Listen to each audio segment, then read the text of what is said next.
I've brought this really noisy strawed drink to drink from as well, so I can just do that while you're talking. Just slurping it up. Yeah, you'll be like, oh, that's a really interesting point, though.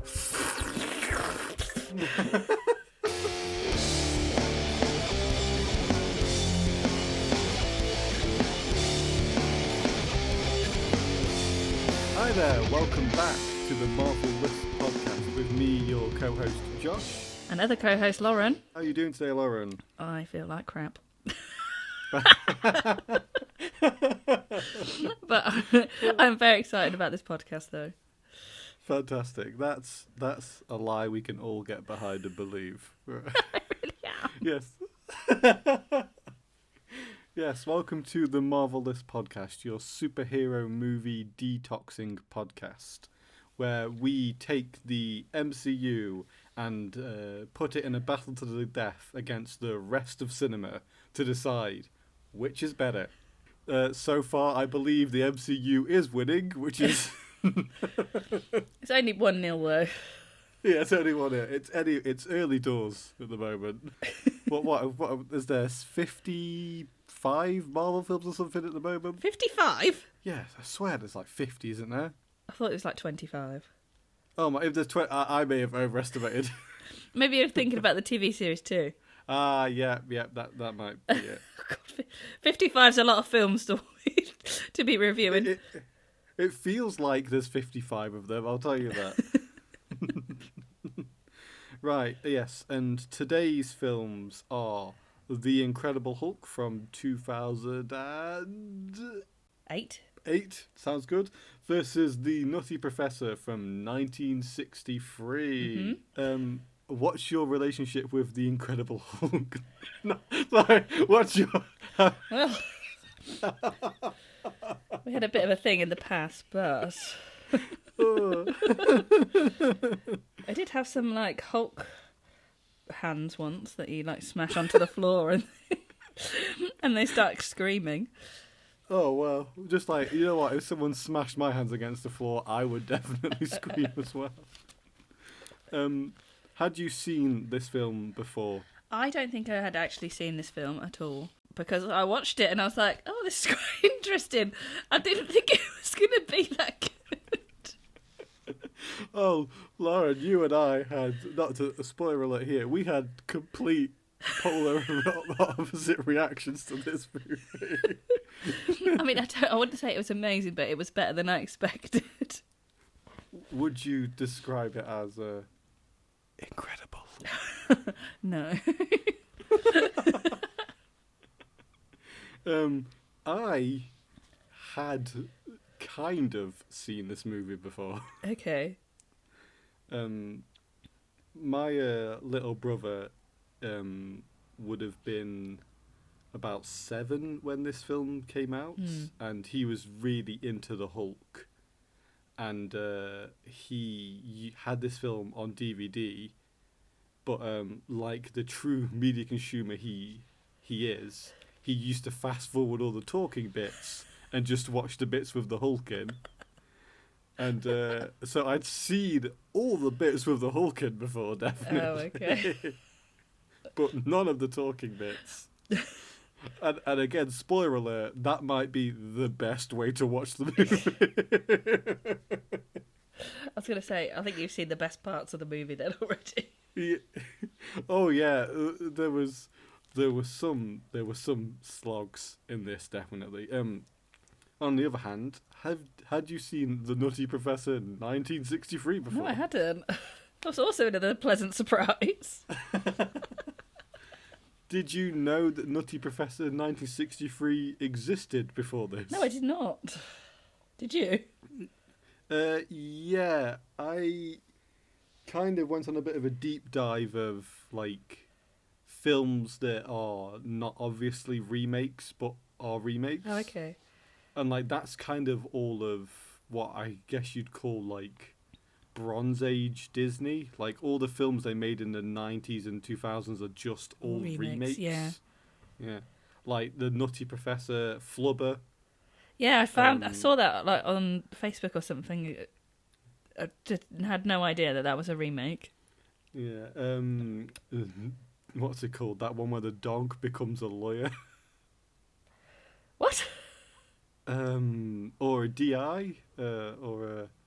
I think it's got Robert Downey Jr. in. It's got Tim Allen in. He becomes a dog. Oh yeah, I know what you mean. Ugh. I can't think what it's called, but yeah, it's like it's called like the Shaggy Dog or something. I think. Yes, it is called the Shaggy. It's called the Shaggy DA. No, it's just called the Shaggy Dog, isn't it? I think that I'm not going to argue with you on this because I'm not going to argue about this film I've not seen and will never watch. Unless it's a really good comparative for a Marvel movie. We'll have to figure out a way to add it in. Yeah. So, if it's not obvious, the link between these two films are that they are Jekyll and Hyde stories, basically. Mm-hmm. They are about a scientist that drinks or is exposed to some kind of weird chemical, and it makes an alter ego of them. Yeah. Don't know why I said it like a question. That's what it makes an alter ego. So, Laura, would you like to start with talking us through The Incredible Hulk? Wow. So, is it worth mentioning that this was Marvel's second attempt at a Hulk film in 5 years? Yeah. It wasn't like a direct remake of the original, was it? But yeah, I think they just sort of rebooted it quite quickly. Yeah, it's with Eric Bana in the first one, isn't it? Yeah, I think so. I bet you if I was to watch that film, I'd be like, oh yeah, I've seen all the fight scenes in this film. Okay. So, Bruce Banner is a very good scientist. I'm not sure if they ever quantify him as a really good scientist in any way. I don't remember. I mean, how I would sell someone as a really good scientist is the first shot of the film would have them be pointing a big green laser at their own face. It's questionable. Yeah, we kind of get the whole Hulk origin story in essentially the opening credits. Yeah, there's no speaking or anything. It's just lots and lots of quick images about everything that happened to him before he becomes the Hulk, really. Yeah, there's a bit of Stark Industries tech in there shown. Yes, I did see that. There is a sequence that would make Zack Snyder stand up and do a little dance. I've got here Hulk arms, lol, where it turns into the Hulk. And did you just see those massive fake arms just beating somebody up? Just cackling.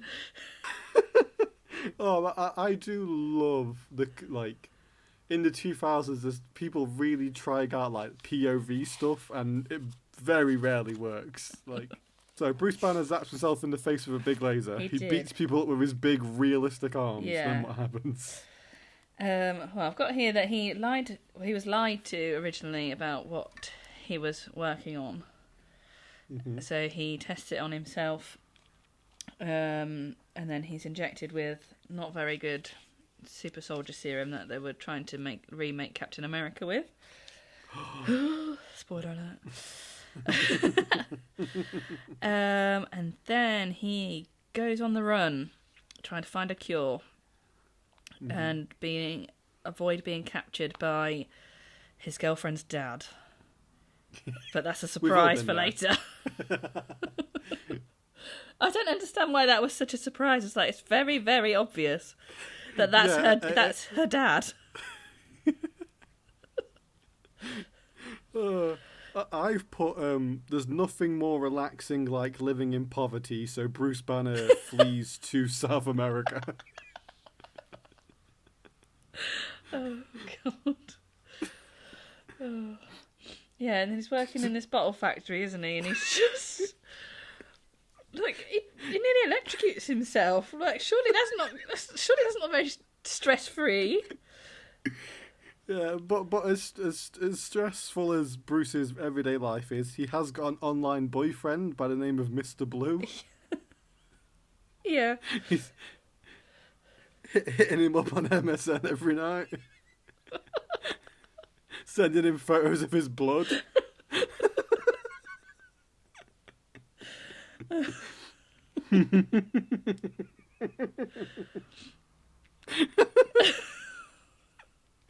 It's 2008. The internet was used to be the Wild West. People forget this. I did put at one point at the size of his laptop. Lol. Just forget how long ago things were, and I'm like, that laptop is massive. Like, why is he cutting that around South America? Surely there's no internet there. Yeah, it's not said where he is it? He's just in generic South America, isn't he? No, yeah, it doesn't say. Bruce Banner has a job in a Sprite factory or a Fanta factory, basically. I don't know. It's a luminous green drink. It's very, very strange. I think it's like a green Hulk reference. Yeah, he has a job in a Hulk cola factory, and he gets a little bit of a cut on his thumb. Yep, and then that's when the blood drops all the way down through the bottles. I was just, I don't think that's how physics works. But Bruce rushes down. He's basically running at the same speed as the blood, watching him fall. And he finds it in a bottle and he wipes it off and he's like, phew, good job. That's disaster averted. Can't wait to go home and tell my boyfriend about this on my huge laptop. But little does he realise there was some next to the bottle that he didn't see. Yeah. Well, it's because he's not wearing his reading glasses, that's why. Surely if you've had some sort of super serum, your eyes would get fixed. Apparently not. Yeah, that does make me think maybe the Hulk is also like... Oh yeah, maybe he needs reading glasses too. That's why he's so angry. Can't read anything. Although, maybe in the future it kind of pays off because Professor Hulk does wear glasses. He does. Maybe it's all true. That's why he's so angry.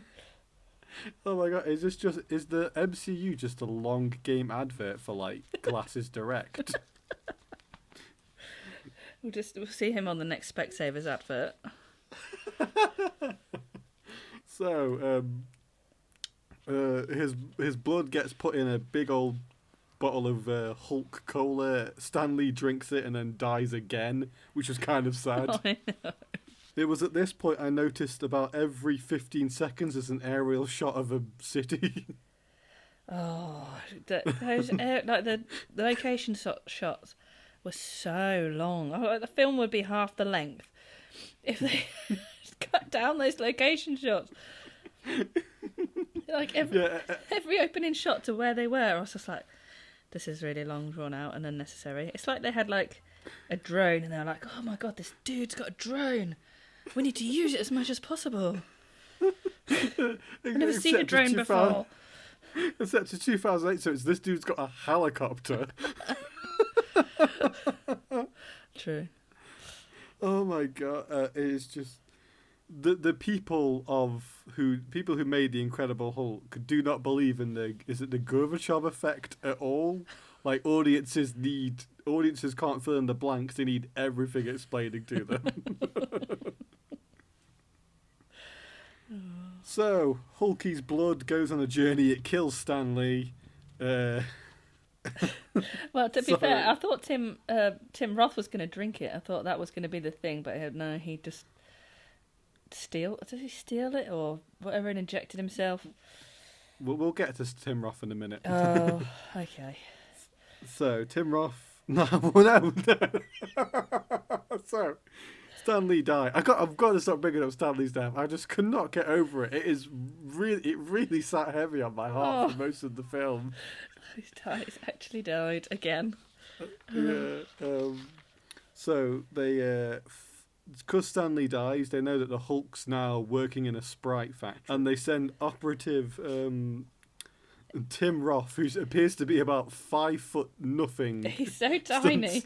Stood next to every other His name's cast member. Emil Blonsky. But I've written here, like, when he turns up in that helicopter, I was like, that was pretty cool for a little tiny dude to jump off that helicopter. It was twice as high for him to jump exactly. From. I was like, that's pretty cool. It was a really good action shot for him. Setting him up as being like the super dude that's going to get shit done. Yeah, so they start chasing down Bruce Banner to get his blood. I assume to file a complaint at the Sprite factory. I've written down here, why is he wearing a red jumper during this chase? He's so easy to find. Again, that's for us because the filmmakers think you're stupid, so you know where to look. I was just like, he's standing out like a sore thumb. Just take your jumper off. But it's fair. I think here he is like laying the groundwork for the Marvel superhero hero disguise, which is a hoodie and a hat. That's every movie disguise ever, really, isn't it? Yeah, but that get-up will appear in the MCU frequently. Every time Thor needs to go undercover or Captain America, put on this hat and this hoodie. Doesn't even Scarlet Witch wear a hat? Yeah, she probably does a hoodie and a hat at some point. Civil War. It's what people like you and me dress like, Lauren. Every day when we go out the house, we put on our hat and our hoodie. And then I think the general says, "How old are you?" to Emil Blonsky, and he says he's 39. That's not believable in any way. And I think I googled it. He was like 49 or something. Maybe he just doesn't want to retire and he's lying to the army. Surely at 39 they would have booted him out of the army before then. Well, at the age of 39, you'd hope that he would have like promoted above foot soldier. He'd be like a commander or like someone who like sits behind a desk and makes decisions. Well, he's the cool foot soldier. Yeah. So, yeah, the army are chasing down Bruce because of his exploits at the Sprite factory. So the place that he runs to is the Sprite factory.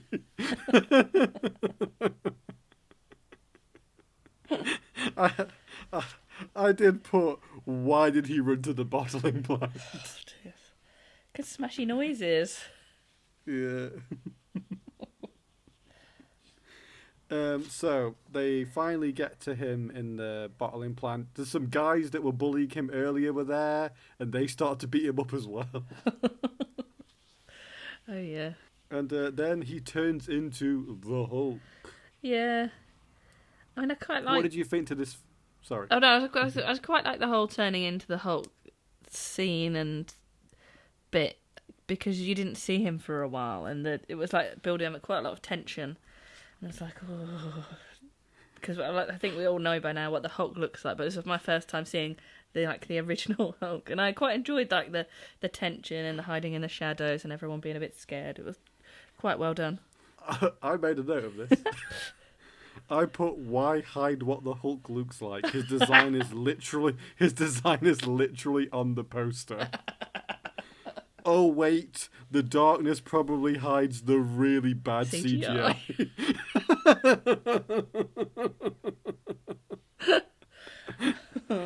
I didn't think the Hulk CGI was that bad. Nah, it wasn't. It was just, that were my initial thoughts. I was watching it. It was like, oh, this is probably doing wonders. It's probably they probably did that to save a load of money. Yeah, back when the MCU couldn't spend $200 million on anything they wanted to. Yeah, they probably did that to save a load of money. They were like, oh, how can we shave like $500,000 off this film? Like, oh, let's delete 3 minutes of the Hulk and put him in the shadows. Yeah, I mean, but he said it is a good scene. Like, he is presented, it kind of like came across to me like a classic movie monster. He's like in the shadows, taking out the army soldiers one by one. Yeah, it's like just a little thriller kind of moment. Yeah, the for me the film peaked here. That was it. Don't need to see any more. I'm done. But at this point, I did not know that. I'll say one thing: the first 20 minutes in Incredible Hulk, not as good as the first 20 minutes as Iron Man. No, definitely not. Mm-mm. No. So, they fight. The Hulk gets away, of course, because 6 guys with machine guns probably aren't going to stop the Hulk. No. Bruce wakes up in a shampoo advert.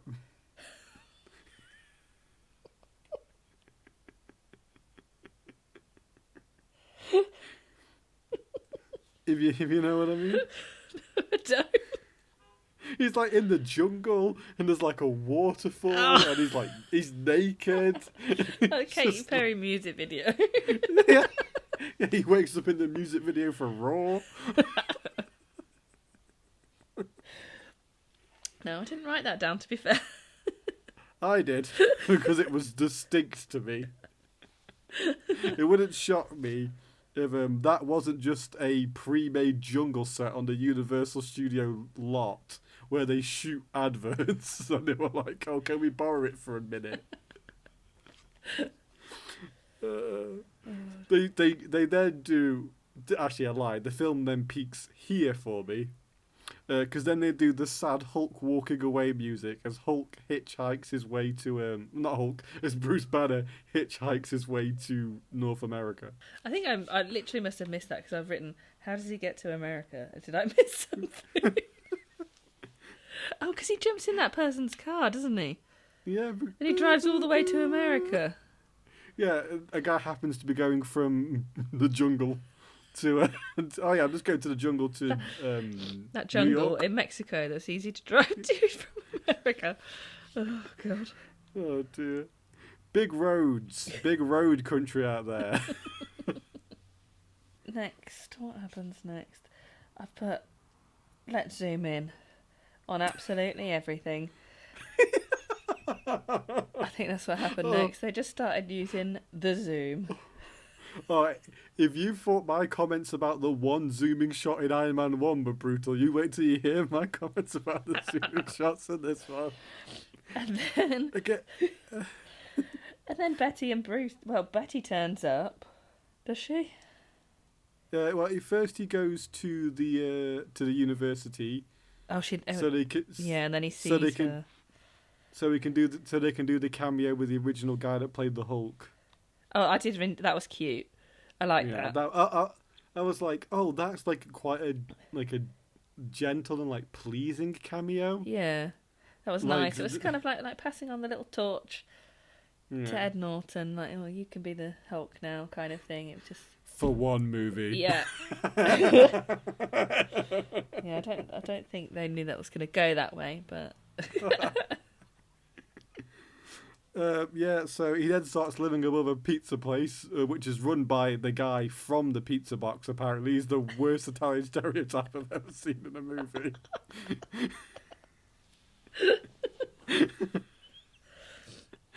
He might as well be called like Mario Luigi Mario. Like he's awful.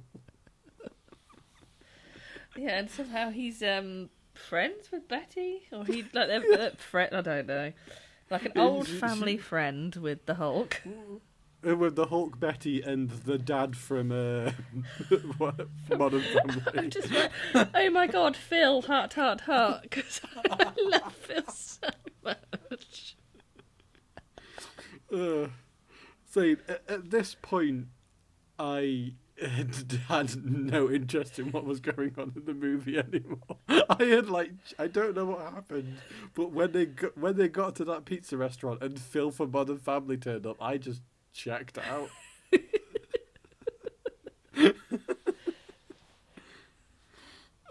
So Betty and Bruce then meet.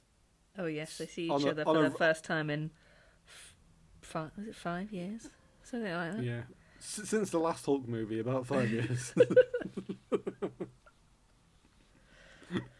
Maybe that film is meant to be canon. What, the first one? Yeah, who knows? It's impossible to say. No. We'd have to watch it to find out. Oh no, thank you. Yeah, so then do they make love that? No, then? they make it a bit later on. I wrote some notes about that. I was just what? Yeah, so they go to the university because Bruce needs to download his his blood. Oh no, his yeah, he does. He needs to download his blood from the university. His levels at the accident. He needs to download. That's what it was. Yeah, and then she had it on a secret key USB. Yes. Yeah. Then the army attack again. Yeah, and they locked him in a glass building where I'm sure he can't escape from. Yeah. I wrote a note here, which is, I enjoyed the 3 seconds of the tanks driving towards a JPEG of the university. And I think you know the exact shot I'm talking about. Oh dear. Yeah, for some reason, that's a real university, and it looks real for all of the shots, apart from the wides. Yeah. Where it just looks like a picture of it. They just had some terrible location stuff. I don't know if that was like on a second shoot or whatever, but the location stuff was just terrible. Yeah, so the Hulk, Bruce turns to the Hulk because he's been put in a glass cage and put smoke on him. Yeah. And I was like, oh yeah, do you remember in Marvel's What If, where this is where the Hulk explodes and dies? And then the Hulk beats up the army again. It is moderately interesting. And then I've put that here. Oh, Hitchcock zoom. More zooms. Where when it's revealed that he's her dad, like the general's her dad. Yes. It does the dolly zoom, doesn't it? Yeah. And then 4'9" Tim Roth turns up to fight the Hulk for round 2. Just by himself. Yeah. Because he thinks he's extremely hard after his little super soldier serum. Yeah. At this point, he's had a little bit of super soldier serum, hasn't he? Yeah. And he's feeling pretty strong. Yeah. The Hulk essentially kicks him once and breaks all the bones in his body. I mean, it's quite lucky to be alive, to be fair. Yeah. And then a helicopter goes to attack Hulk and Betty.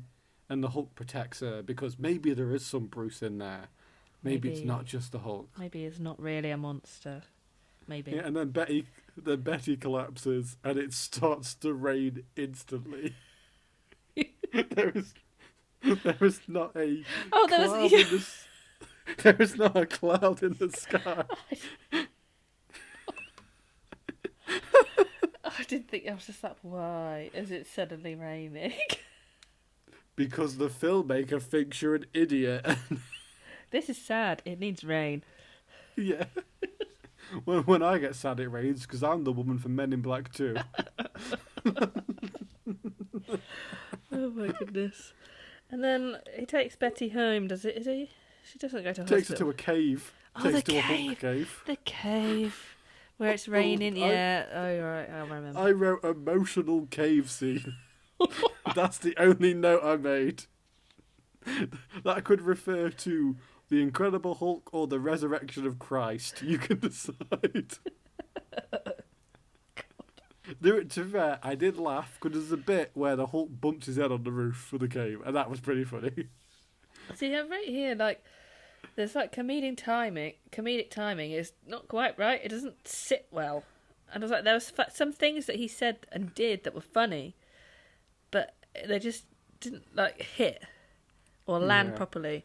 And I was like, this actually could have been quite a funny movie, but you've just, I don't know what they've done to it. It literally, it's something I'll bring up with the editing. It just needs to be tighter. Yeah, maybe. I think that's all that. Yeah, some of the things were too long, and maybe the after part where he hit his head was just kind of like, just a bit too late.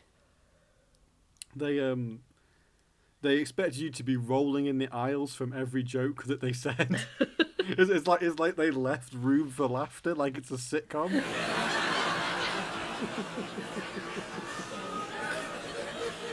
Yeah, so then they go on the run, and they have to get rid of their awful mobile phones. I've put, because I think he takes a picture of her, or she takes a picture of him. Yes, with a camera, and I was like, "This camera's not in a phone." I was like, "Oh my god, I feel ancient." Because I was like, I remember going out to a nightclub with a camera like that. She might as well get out one of those Victorian cows with the big hood over and the flash. Now, Bruce, stand still for 45 seconds whilst I take your photo. So, and do you know there's an interesting bit of like character building here? Because I don't want to give this film credit where credit's due, even though by this point I was like slumped on the sofa, like half off it, going. It's like when Bruce is like showering and like cleaning himself up after being the Hulk, he gets like flashbacks to being the Hulk, and I was like, oh, like does being the Hulk hurt Bruce physically or mentally? And that's like an interesting like point that the film could make if it wasn't too busy flying over San Francisco in a helicopter. Or just focusing on Liv Tyler's face with her mouth half open with no actual emotion on her face. I was like, what is she meant? Is she meant to be happy? Is she meant to be sad? I can't work it out. Yeah, there was a bit of me that was like, oh, I get why Liv wasn't brought back. I did say, I'm sorry, Liv Tyler, but no.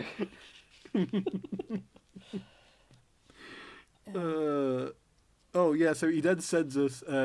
He sends an MSN message to his boyfriend. Oh yeah. Because now he's got the data. No, he sends an email. Yeah. It just was like, I've just been spending all this time on like encrypted chats or whatever. No, I'm just gonna ping him an email. Nobody will find that. Yeah. Oh, and then we see the Shield logo. Oh yes, lovely little bit of Shield. So they go to meet Mr. They go to meet Mr. Blue. Oh yeah, and then he tries to fix the Hulk by giving him what, like, to me it was trying to like provoke images of like chemotherapy. I don't really know. I just assumed it was like an antidote, because it was like it was purple, wasn't it? So like purple was like the opposing colour to green. Yeah. And I was like, a bit of colour theory there, like that. Oh, my film degree paying for itself. No, I was like impressed that they've done some colour theory. And then I'm glad they didn't think I was too stupid to understand. Well, exactly. I could work that one out for myself. Thanks, film.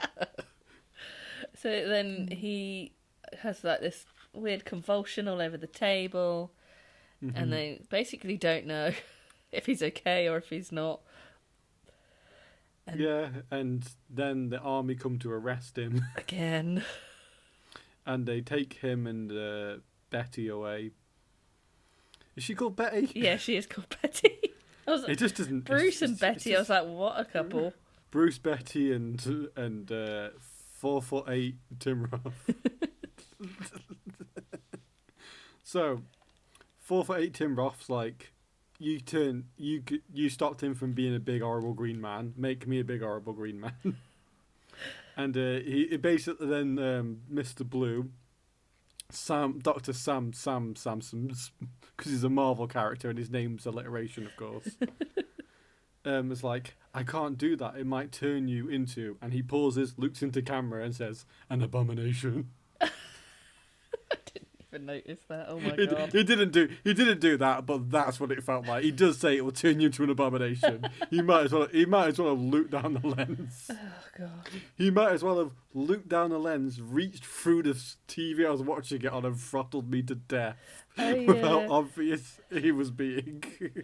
And then he just turns into the abomination, doesn't he? And then does he like kill knock the scientist over, and he gets injected into the head with that serum, and his brain turns huge, and then he basically dies. Well, you know that's like another little cameo. Is it? Yeah, that's meant to be the leader. Oh. That's what he's called. He's called leader or the leader. He's one of the people that, like She-Hulk, gets some of Bruce's blood in him and becomes weird. Oh, okay. Yeah. That spoiler for the rest of the MCU, that goes nowhere. We'll never see him again, thank God. The leader died on the way back to his home planet. Oh, God. So, Abomination's wrecking up New York City. He is, yeah. Tony Stark is nowhere to be seen. No. Captain Marvel, nowhere to be seen. No. The Avengers hadn't actually been set up at this point, to be fair. No, but Tony Stark's around at this point. And Captain Marvel's around at this point. Because she's from the 80s.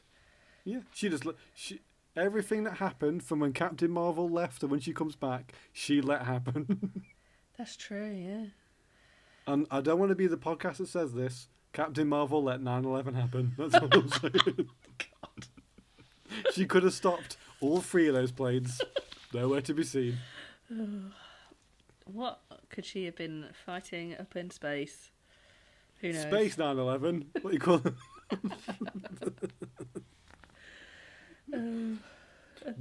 I just want to say the insensitive joke behind.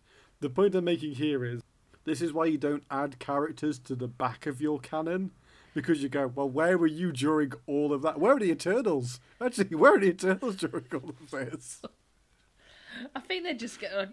I feel like they're gonna pretend that the Eternals didn't happen at some point because there's so much to tie up. Nobody spoke about that massive thing just sticking out of the ground.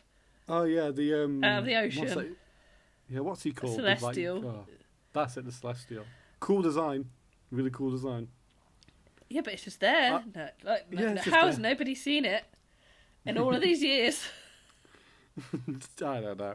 Anyway, Hulk, Abomination's throwing up New York City. Captain Marvel, nowhere to be seen. Too busy. Too busy. And then Hulk, well, they just basically have a big fight. I've put here... Oh, there was... Again, I want to give the credit to the one other shot of the film I liked. When Bruce jumps out of that plane, hoping to turn to the Hulk, and he doesn't. Because, again, that kind of thing pays off later in, Infinity War and Endgame. Yeah. I get your point there, but I've put here, so this is where I put, sorry, Liv Tyler, no thank you. That her acting about him jumping out of that plane. Oh, yeah. Bloody hell. Yeah, I condemn everything that happens before he jumps out of the plane and after he hits the ground. But that sequence where he's in the air is pretty good. So, yeah, basically they just have a big fight. There's a scene where the Hulk's climbing up a building. The CGI is absolutely terrible. There's a helicopter crash that's also very terrible. He puts out a fire with a clap. Oh, actually, again, you reminded me of all the things. I was like, that to me was very Jack. That's how Jack Kirby used to write the Hulk. Okay. He was like, the Hulk is quite a boring character. He's like Superman. He's indestructible and he's really strong. Yeah. So you have to be interesting with his power set. Okay. So make him so strong he can clap his hands and blow out fire. Make him so strong he can jump for miles. That's interesting. Yeah. So the film managed to do one interesting thing with Hulk's powers. The runtime is 2 hours and 8 minutes. Oh god. So yeah, the film ends. Thankfully, the film ended. Hulk wins the fight. Hulk wins. I mean, his opponent is an opponent whose bones are on his outside, which I don't understand the advantage of having. No.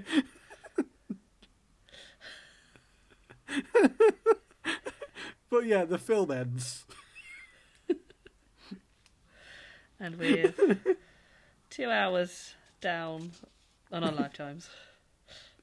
Hey, and then a man wearing quite thick platform shoes enters a bar. And those trousers, I was like, what on earth is he wearing? It looks like he's come from the 70s. It's like to walk straight out of the 70s into a bar. where Betty's dad is sat drinking his sorrows away because he didn't beat the Hulk. He didn't get that juicy blood that he wanted. Yeah. And Tony's like, we're putting together a team. Next film, this conversation's not going to make any sense. Cause...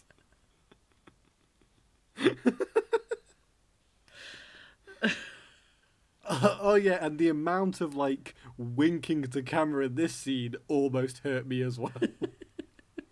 because Tony turns up and the commander's like, "Oh, Tony Stark, you always have such good suits." Oh. And then Tony's like, "I see you doing the super soldier program. I heard they put that on ice." And it's like, oh, just pure cheese. Yeah, and then thank God the film does end. And then I fast forwarded to see if there was another end credit, but they hadn't got to the point where they'd done more than one. And they've also not done the I noticed like the distinct lack of like what I would call like animated credits in this. Oh, like, because, yeah, the end of Iron Man was all animated, wasn't it, for like the main credit part? And for this, they were like, "Fuck that, get it in the fucking bin." Just probably a money thing as well. Yeah, this is the second Hulk film in, 5 years? Yeah. Who cares? Good Lord. My last note I did make was, loved the clap. So, Laura, The Incredible Hulk from 2008.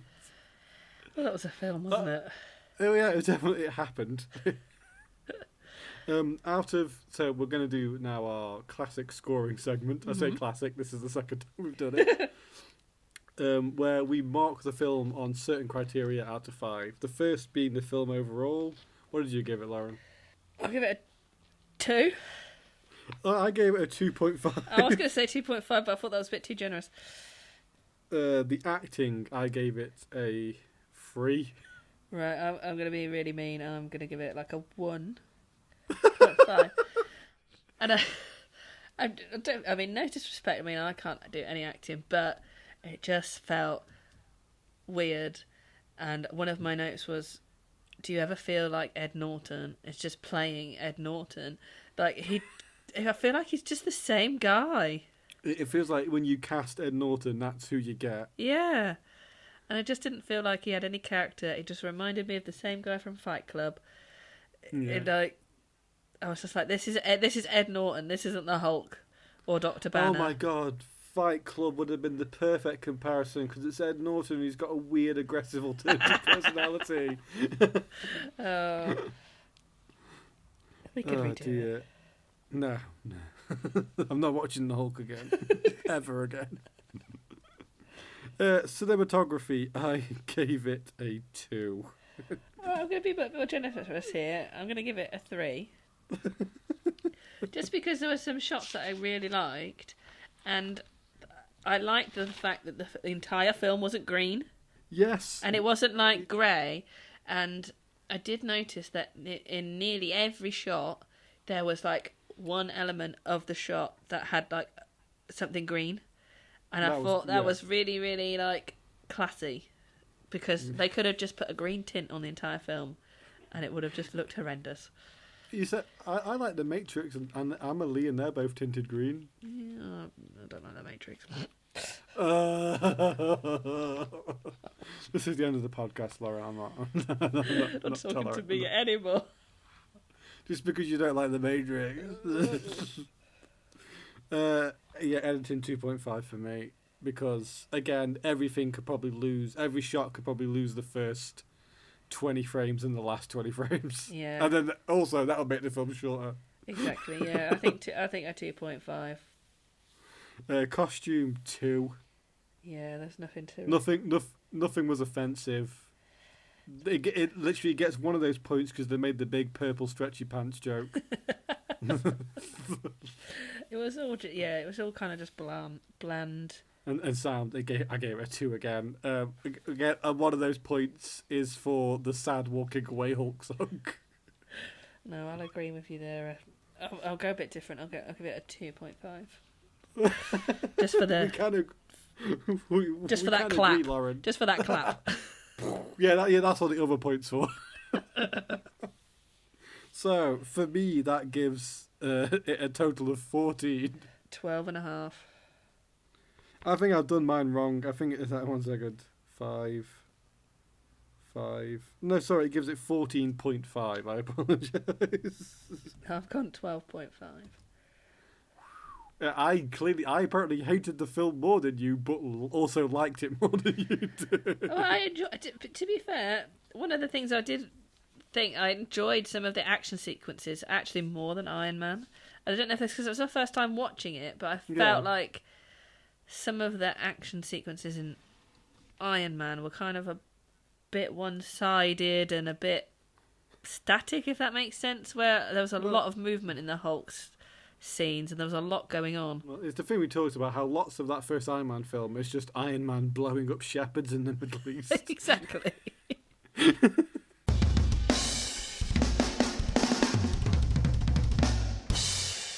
So, The Nutty Professor, 1963. Mm-hmm. The original Nutty Professor movie, written by Jerry Lee Lewis himself. Oh, was it? I didn't see that. Yeah. Had you ever seen a Jerry Lee Lewis film before? I know nothing about Jerry Lee Lewis. I've learned a lot about Jerry Lee Lewis from Lee. He was like, have you never seen a film? Have you never done it? Like, he'd done all this stuff. He's like a Jerry Lee Lewis historian, apparently. Isn't it amazing when you learn something about someone when they're like, oh, apparently you know everything about this thing. Oh dear. The two things I know about Jerry Lee Lewis: he claims he invented video playback. Yes, I did see that. Because I had to Google. I was like, I'm going to Google about him, so I've sound a bit more knowledgeable about what he does. And two, the French think he's very funny. Oh, do they? But because of a dub of this movie done by a very funny French performer. So the film starts with, of course, the Paramount logo. Very old school Paramount logo. Yeah, I think because what, Iron Man 1 started with the newer one? I think so. I'm sure there's been a new one since Iron Man, in all fairness. Probably. You know what, I was watching Puss in Boots the other night, and I saw the new Puss in Boots, and I saw the new DreamWorks logo, where like the little boy in the moon like flies through like all the DreamWorks movies. Oh, really? Yeah, and I was like, oh, that's kind of sweet, isn't it? Oh, that is cute. That's going to be the first thing I cut from this section.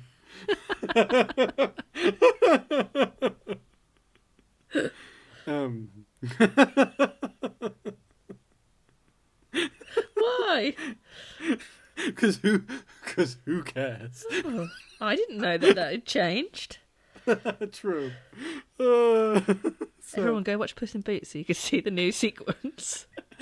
Quick. I mean, if this podcast did recommendations, I really would recommend the new Puss in Boots. Oh, really? Yeah, it's got the visual styles of like Spider-Verse. Oh, okay. And it's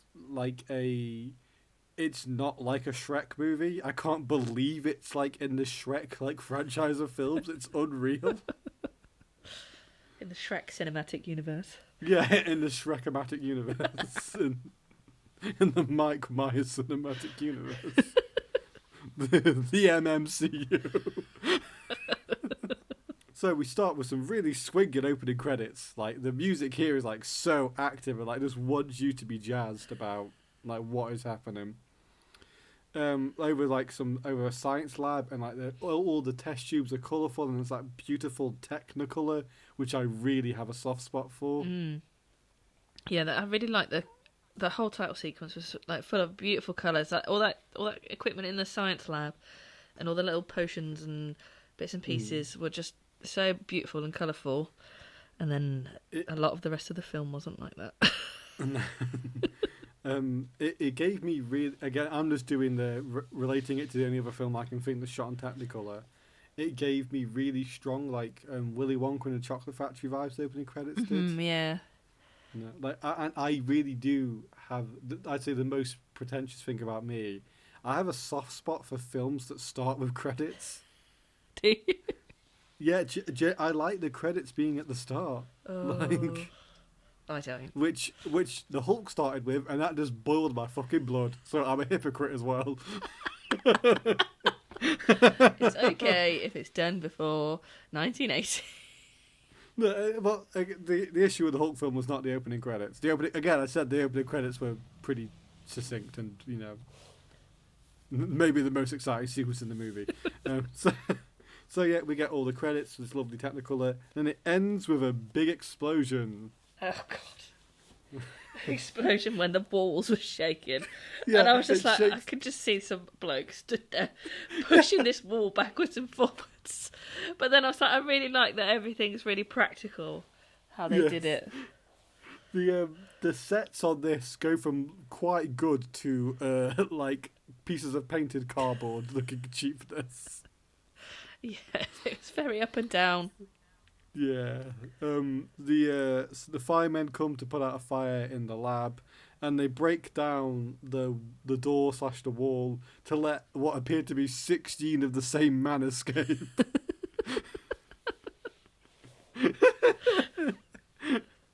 Did you notice that all those students escaping look like the same guy? No, I didn't. I was just like, he's under. I was just like concentrating on the door. I was like, I'm sure he's behind that door.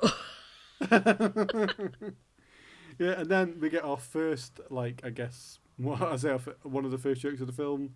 The door's shattered on the floor. They're trying to find the professor of the lab. They open the door on the floor to find him, like, crushed underneath it. And we get our introduction to Professor Kelp. Oh, yes, Kelp. I was just trying to think, what was his name? Kelp.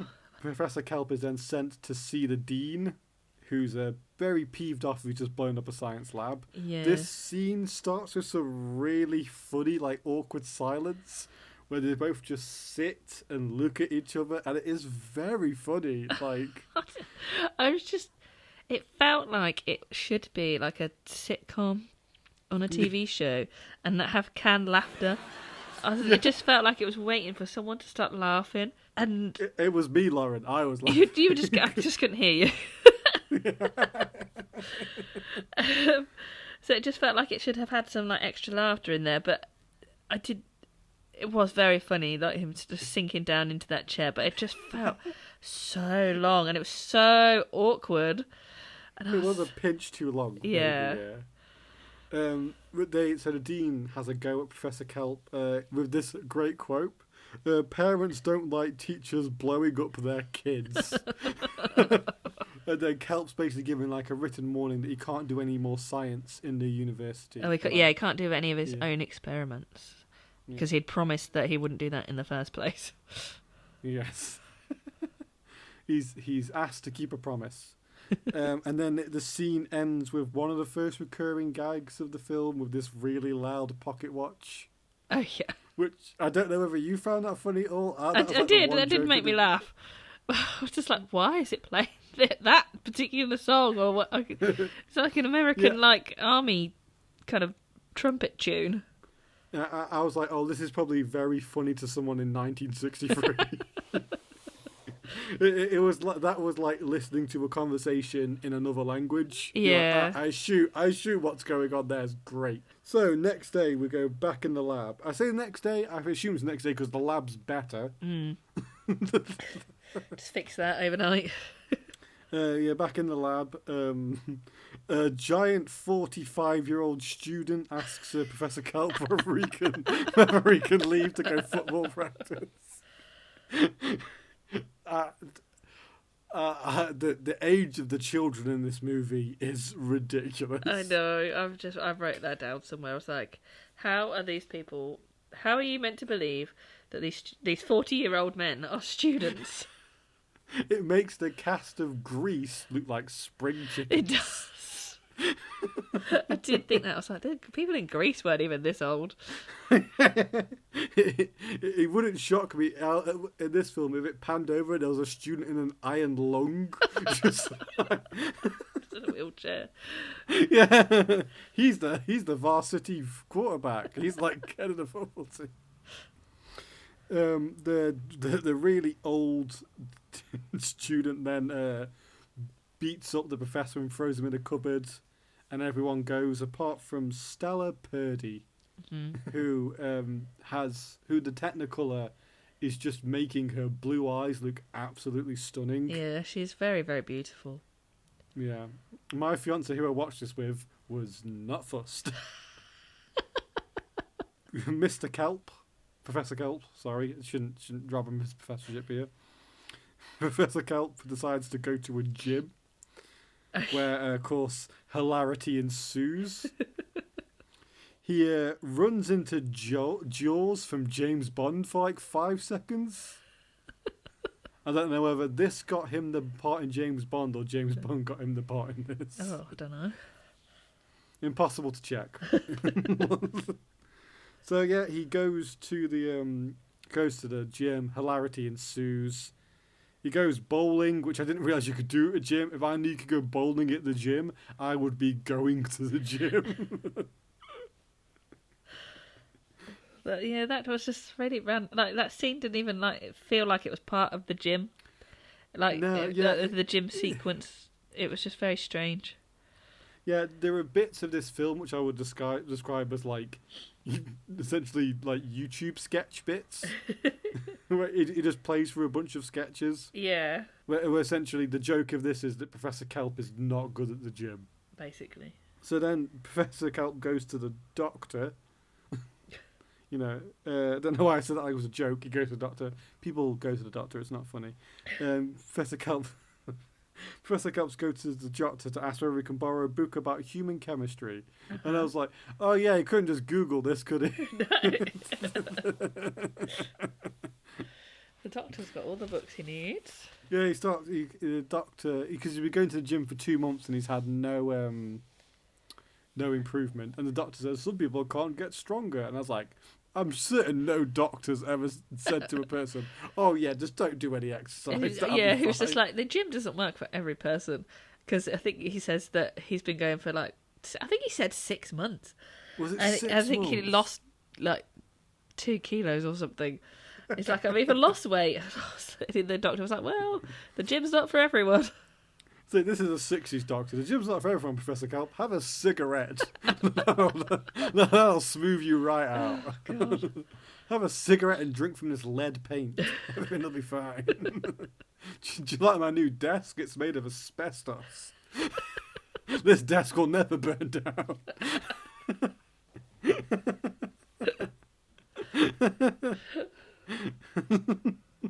Anyway, I've got to go to my friend next door. He's got some plutonium kicking around and I'm going to go hold it with my bare hands. So he gets to read this book. So he leaves the room. Oh, there's again another gag bit where he keeps going to the library to get more books, which makes me feel weird that he went to the doctor to get a book and then just went somewhere else to get more books. He then smashes Purdy with his lab door.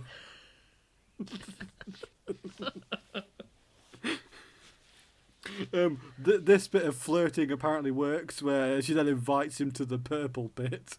Oh, yeah. After she's been absolutely smashed right in. Oh, and then that... where it goes all blurry and it's just totally random. It's just so random. And I was like, is it just supposed to represent that she's lying? Because it's fairly obvious that she's lying. I think that might be a mixture of two things. A bad performance. And B, I think is it meant to be a joke about how in the 60s and pre that, they used to put Vaseline on the lens to make, like, when it was like a beauty shot of a woman, they used to literally make them blurry. And I'm like, is this a joke that I'm not getting? Maybe. Or is this just poorly made? I don't know. It just seemed really not random, but it just seemed to try and emphasise that, you know, she wasn't telling the truth. But I was like, to me, it was fairly obvious that she wasn't telling the truth. But you know, yeah. I mean, again, that could just be an unconvincing performance. At this point, the film had given me the ick, because I was like, oh, I know that obviously they're the same age. They're both veering into their 40s here. But this is being presented as a student that loves their professor, and it's like unrequited. I didn't really get that. To me, I didn't really get that she fancied him. It kind of had that vibe, but it did feel a little predatory on him. I was like, yes. This film is a bit like, oh, like you wouldn't be able to make this now. Nutty Professor, your 1960s is showing. We then cut to the purple pit, where this is where all the tough guys smoke and drink milk, apparently. Drinking milk? I didn't notice. Yeah, the three guys she was sat with all had milk. Every one of them. It might be a white Russian. It just looked like milk. Yeah. And I was like, ooh, Clockwork Orange influence here, where the bad guys drink the milk.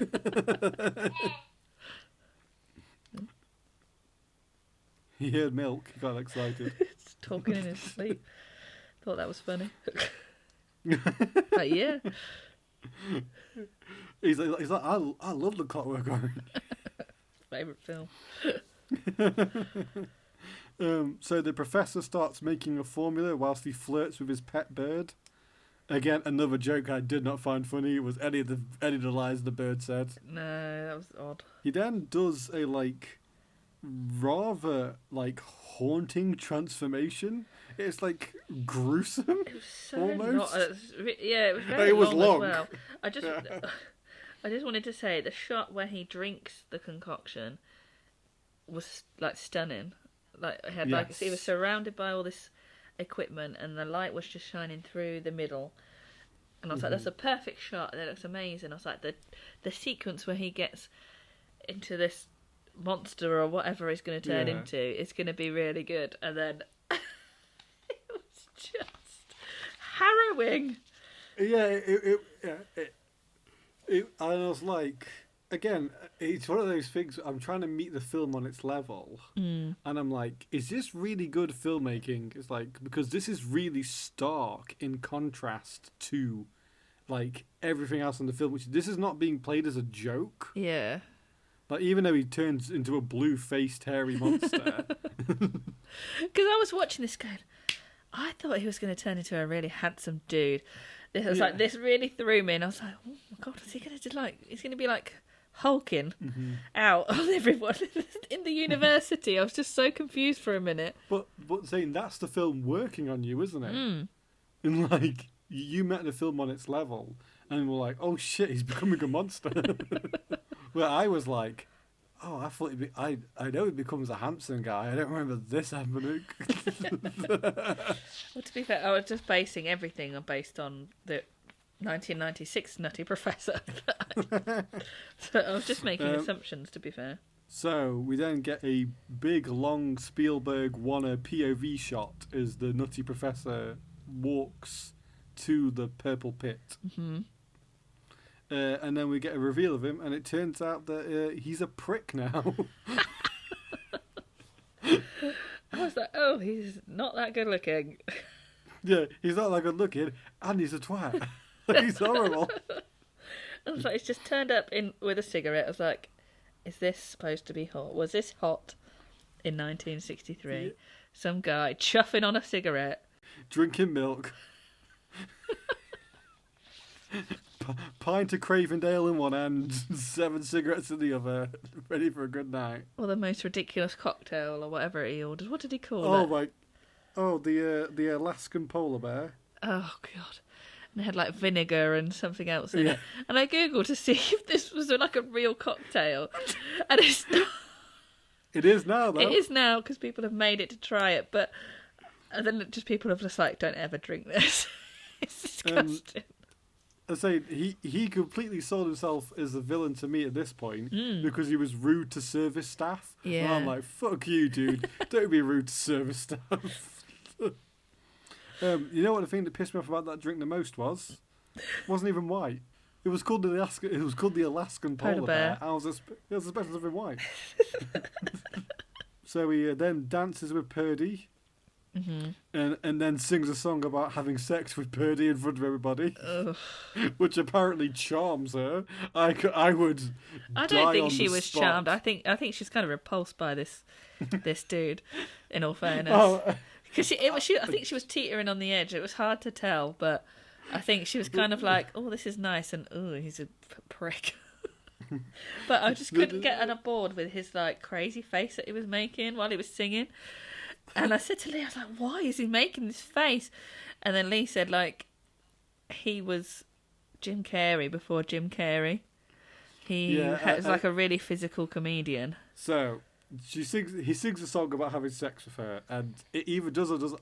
This might be my neurodivergence showing here, and I'm like, I assume that worked. Not that I think that should work or would work, but I'm like, that's how I read it working in the movie. Yeah, I think it was meant to be like that. I think it was like, oh, she must be really attracted to this now. He calls himself Buddy Love. Yeah, he thought of a name on the spot because someone called him Buddy. Yeah, and then I guess a guy called Love was singing on the jukebox. Yeah. He then drives her up to a soundstage somewhere.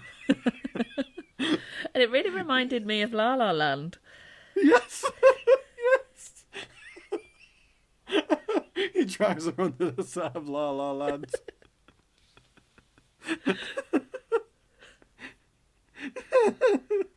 And I was like, oh yeah, do you remember when La La Land convinced everybody that they invented the concept in the 60s? Wasn't that crazy? Like, everyone was like, I can't believe it. Like, this like cool style. It's like, this, they did this for like 20 years when it wasn't a choice. It's just how it was. So yeah, he then tries some casual sexual harassment, and when they're in the car, and it almost works, but then he starts turning back into Buddy. I mean, I liked it when he started turning back into Professor Kelp. Yeah. Oh yeah. Sorry, he starts back into Kelp. Sorry. When his voice started changing, I did find that funny. Could you do an impression of Professor Kelp's voice? I couldn't do that. No. Could you? Not in these trousers. But it's what Professor Frink is based on. Oh, okay. And in an episode of Simpsons, Jerry Lee Lewis plays Professor Frink's dad doing that voice. Oh, okay. So anyone would like to imagine it, that's what it sounds like. All nasally. Yeah. And Buddy Love is essentially, I read that it's meant to be like who was Lewis's partner? Was it Dean Martin? Yeah. Yeah, I think it's meant to be an impression of him. Oh, okay. Apparently he did hang around with sort of like the Rat Pack kind of thing, and they did sing together and stuff, so that wouldn't surprise me. Yeah, so we get a great match cut of Purdy staring off as Buddy Love falls down a hill to her daydreaming in the classroom, and Purdy forgets to do her test because she's too busy daydreaming. Oh yeah. Kelp then they have a small conversation with Kelp. Kelp then does some more casual sexual harassment here, where he daydreams her in lots of sexy outfits. Oh, yeah. The one that really started to me was the tennis outfit, and it's like, is tennis sexy? I don't know. It's just when she was in that swimming costume, I was like, oh. But I really liked the shot, like the cutting and the editing of that whole scene. I thought that was actually really, really cool, where she just all of a sudden was in like all these different dresses. It worked really, really well. Yeah, there is lots of really good, sharp editing in this. Like for every scene that goes on too long, there's like a scene that is like perfectly put together. Yeah, it's a bit of a mishmash.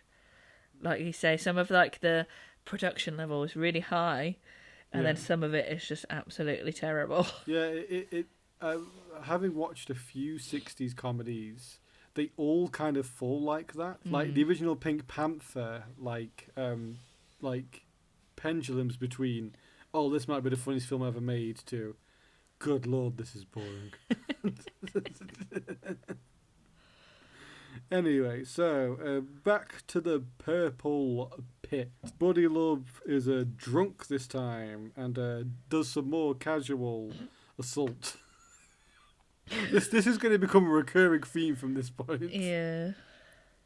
It just becomes more predatory on her, doesn't he? It's like, I think he gets taken away with his own good-lookingness and his own singing voice, I guess, and feels like he's super attractive and he's getting a lot of attention from everybody, so he should be getting more attention from Purdy.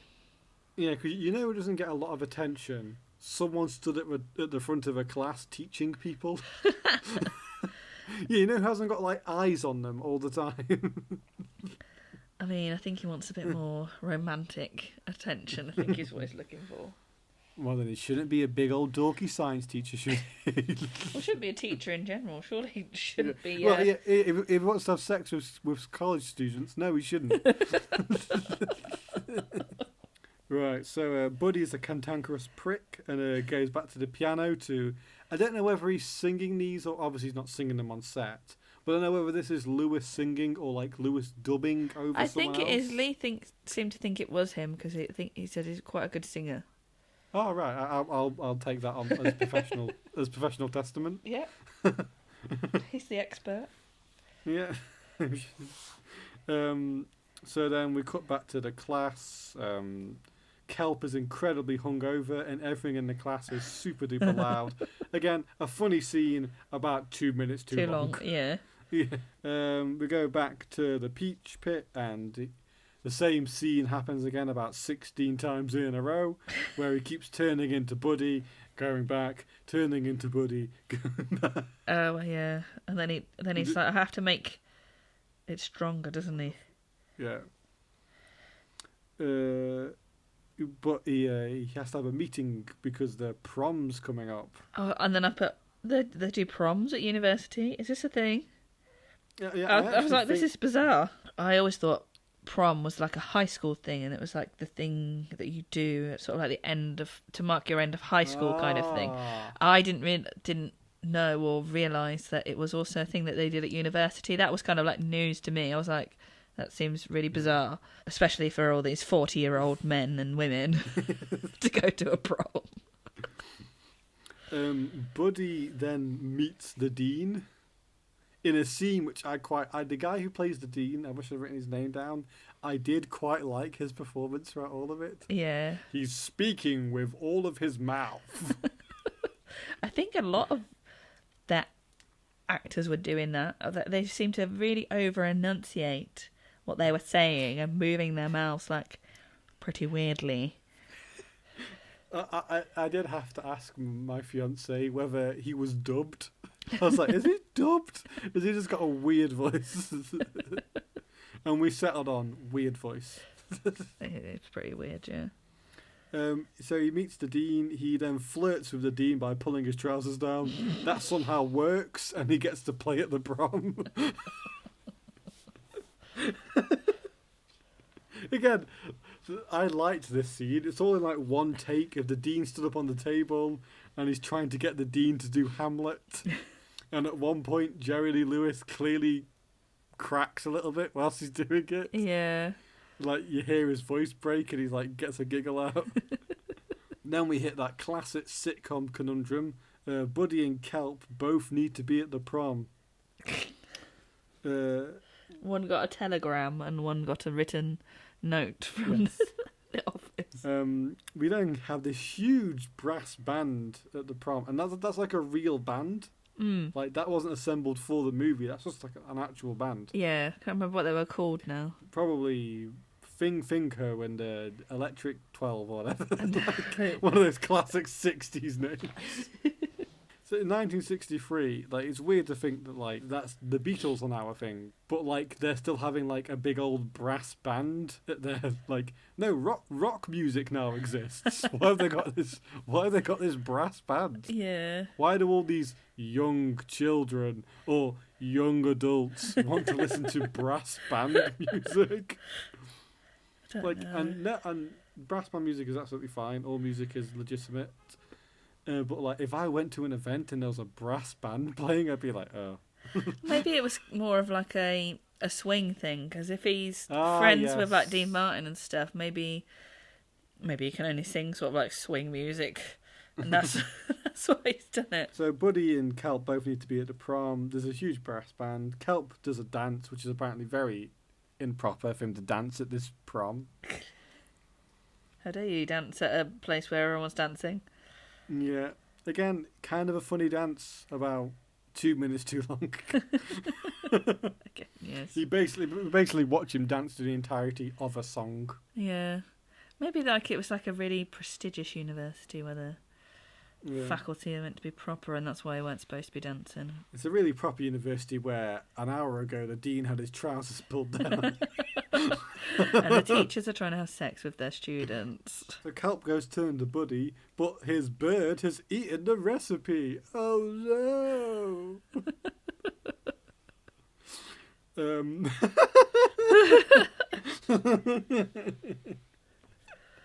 So then Buddy has to ring his dad, who he sent the recipe to earlier in the film. Thank goodness. And he spills it when he's making it or something, or he makes a really weak version of it.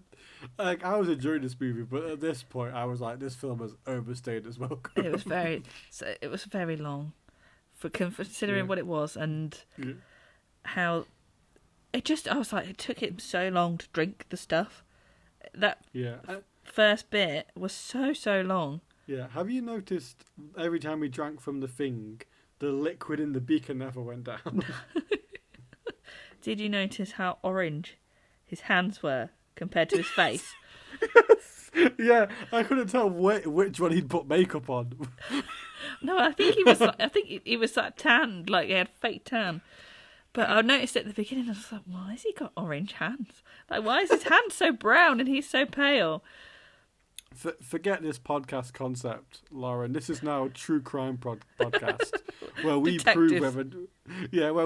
prove whether Jerry Lewis was an Oompa Loompa or not. He was just wearing stilts. In this 12-part series. Oh dear. So Buddy plays a song for his adoring fans.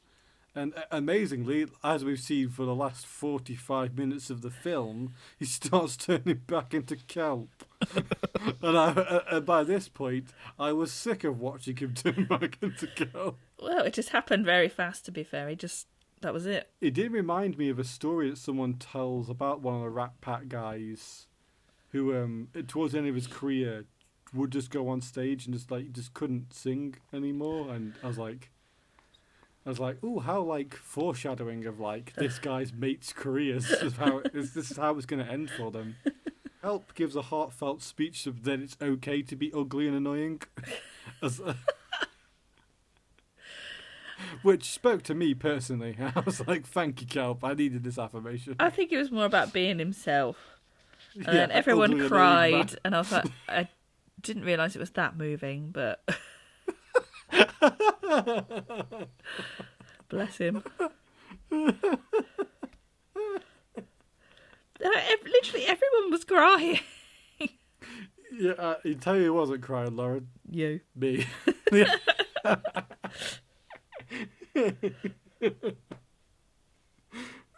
So the students fall in love. I've written the happy ending of this movie is that the students fall in love with their teacher. Oh, God. And they get married, don't they? Or yeah. Oh. Yeah, I think they get married. Yeah. It does a false ending where it's like that's not all, folks. Oh yeah. And then it cuts to his dad walking in, who's made his own version of the formula, and he's now selling it to the students. Yeah.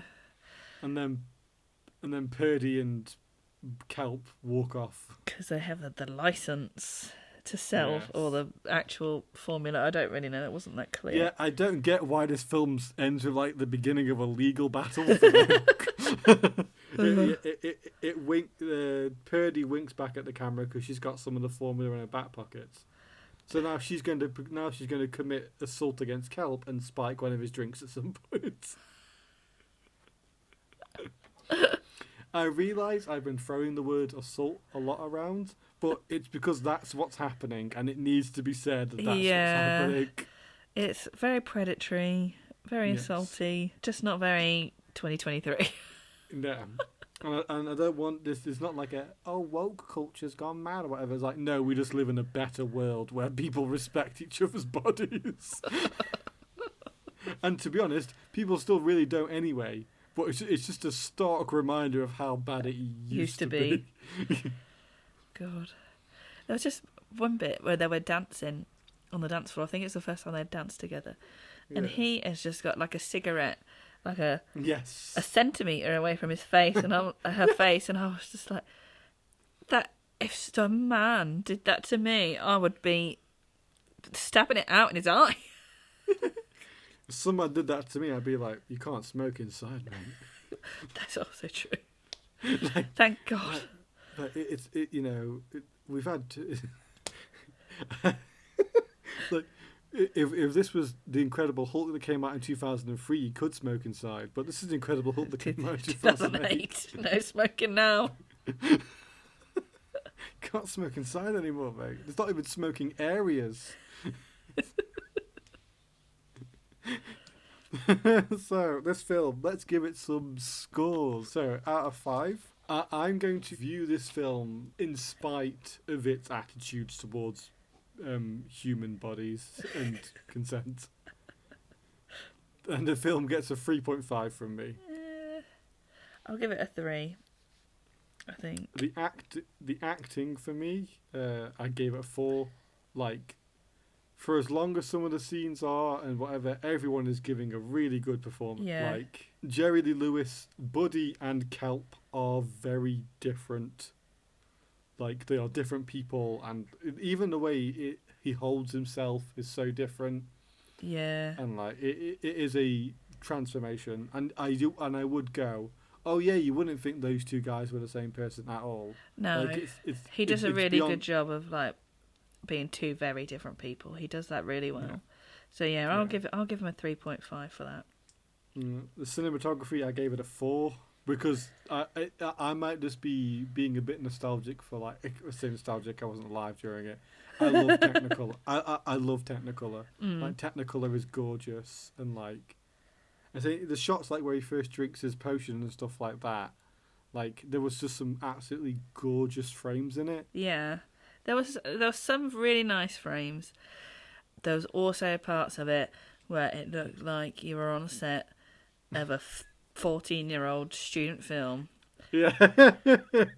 Like, there was like a dolly that was like shaking up and down as the camera was walking, and I was just like, and that's, I think a lot of that let it down for me on like its production value.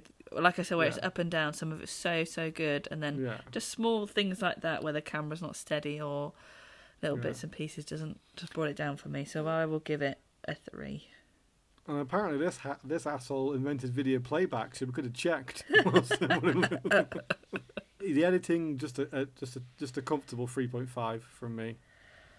Yeah, it was just a bit long. Some of the shots were too long. But then when there were sort of like I did like some of the match cuts. They were very good. And the scenes where he's sort of like changing from one, like going through the changes, the cuts where it sort of like disappearing off the screen and coming back on, worked really well. So I think the editing for its time and what it was trying to do, I'll give it a 3.5. Hey. Another thing I forgot to mention in the cinematography section, there's lots of looking into the lens in this. Not all for jokes. There are some glances to camera. I always find a glance to camera very funny. Like, it's always like a, can you believe this shit? Like, I always find that very funny. No, but she was staring into the camera so much, and I couldn't work out why. It wasn't even like, she was just like staring at us. But then she does break the fourth wall at one point. Yes. What did she say? Wink. No, she says something to the camera. She said, "I'm gonna, basically gonna catch him out, or I'm gonna find out something about him." Yeah. Straight to camera. Sound, I gave it a 3, mainly just for that scene where the music, where the sound effects are all too loud. Oh yeah, that is really good. Oh, okay, I'll be a bit more generous. I'll give it a 2.5. Yeah, like actually using all the elements of filmmaking to tell jokes, and not just people saying jokes. Yes, I did enjoy that scene really a lot. The effects that they used, and that with the sort of like the camera zooms and I think there was some like effects on his face. It worked really well, but I felt like there was a distinct lack of music in a lot of the scenes throughout the film that could have, I don't know, made it feel funnier or brightened it up a bit. There was a lot of silence. If you love films that have just got music through them, Lauren, I've got a film for you. It's called Iron Man 1. I'm not just talking about playing just boring music, but I think there was just too much silence. Yeah, I know what you mean. I know exactly what you mean. And then for costume, I gave it a 3.5 because, good lord, people in the 60s looked cool. I mean, his outfit was very cool. Yeah. I'm gonna give it a 4. Just because I really like that dress change scene. Yeah. So, Lauren, please reveal your score for The Nutty Professor 1963. 20.5. Very nice. I gave it a 21.5. Oh my god. Is that the same score as Iron? We gave Iron Man? Probably. Impossible to check. I'm going to have to write down. I'm going to have to make a leaderboard. Yeah. Well, which means this week it is now 1-1 for the MCU versus the rest of cinema. If you are going to watch one film about a scientist who's doing a Jekyll and Hyde thing, we suggest The Nutty Professor 1963. Yeah, please don't watch The Hulk. Save yourself.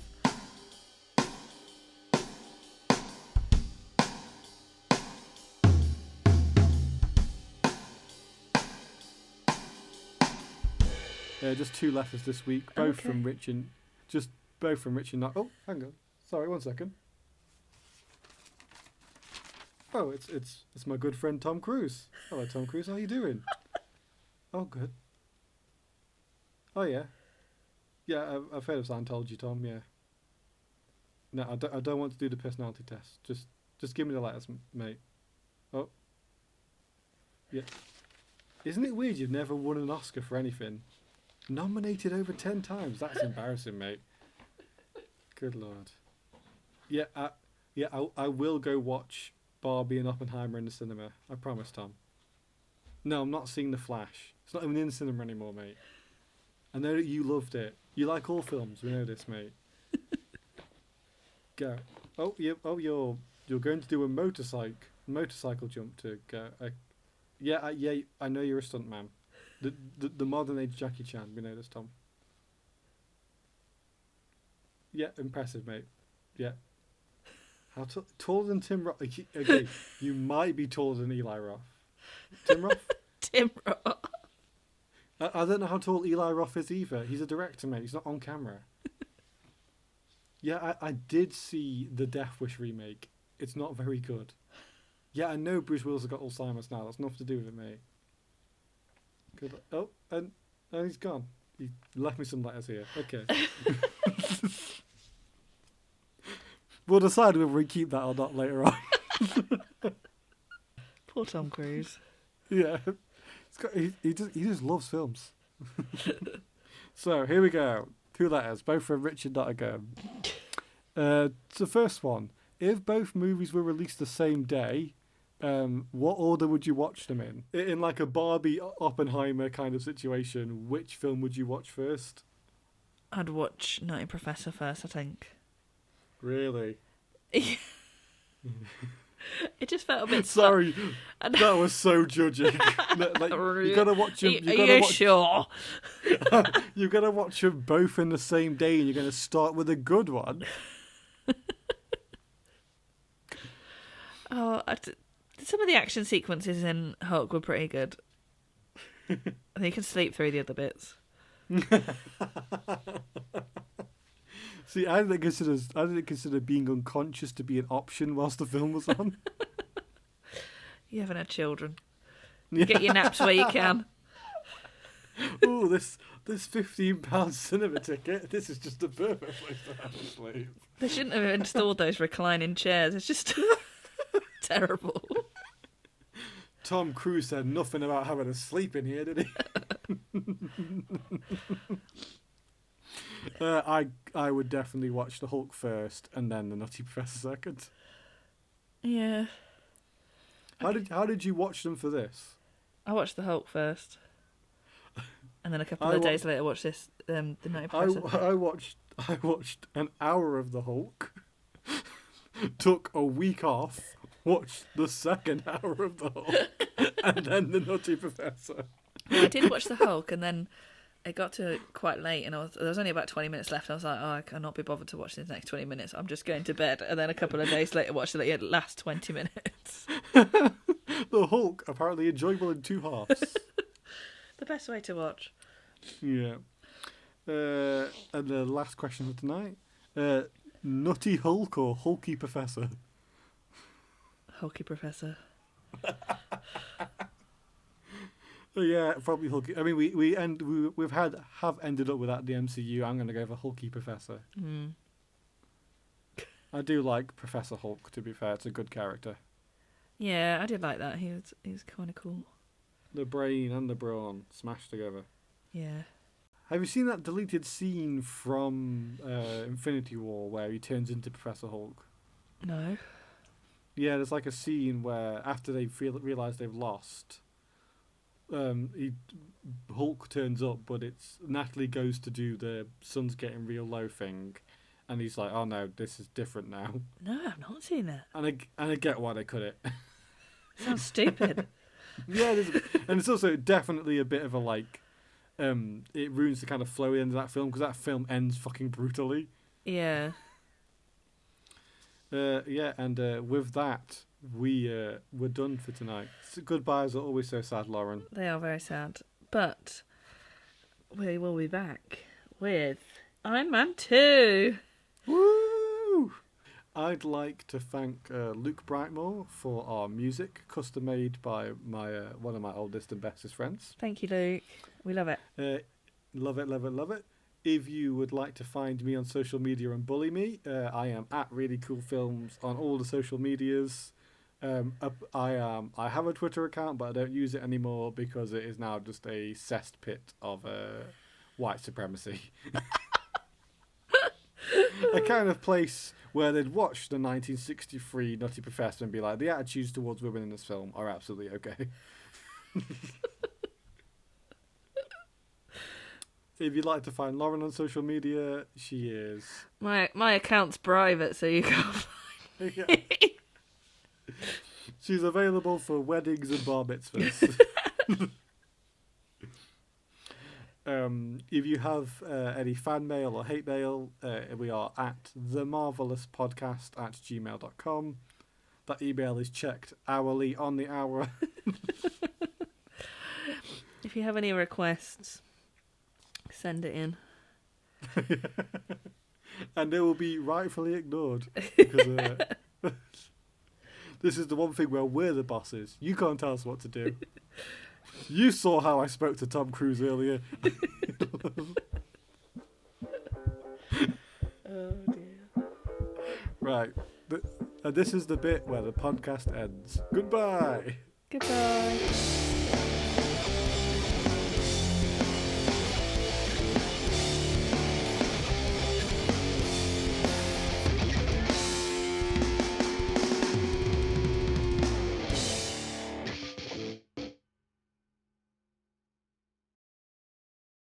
Right. Then so now the stinger plays to indicate the second half.